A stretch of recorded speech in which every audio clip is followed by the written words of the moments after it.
Okay guys, saya nak bagi 3 tip memandangkan tengah musim banjir kan. So 3 tip untuk kita elakkan anda membeli kereta-kereta yang ditenggelami banjir, okay.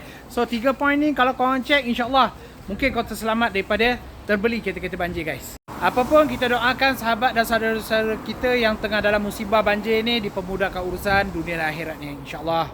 Yang seat belt ni tak payahlah cek, ini menipu je. Yang ni semua scammer, senang je tukar. 3 skru je kau buka, boleh tukar baru dah ni. Poin pertama, tengok dekat belah bawah ni. Tengok dia punya batang-batang besi kat bawah ni, make sure jangan ada kesan karat langsung, okay. Macam ni semua cantik, cun. Poin kedua, kau buka je kat bahagian bawah pintu ni, cek dekat wire bawah ni. Yang ini boleh cek kat semua pintu, wire-wire ni, make sure jangan ada kesan lumpur, jangan ada kesan pasir. Poin seterusnya, buka dekat bahagian dashboard bawah ni, turunkan, tengok kat dalam ni. Dia punya wire-wire ni, make sure semua clear, cantik dan bersih guys. Tak ada kesan karat, tak ada kesan lumpur semua guys.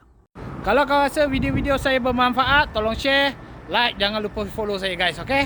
Kalau kau nak lebih mudah, kau contact dengan saya jamin kau orang, kita tak beli kereta-kereta banjir, free major accident, ada warranty sehingga 3 tahun. So berminat nak mencari kereta terpakai, contact dengan saya Syahrin Sulaiman di MAF Auto Calit guys.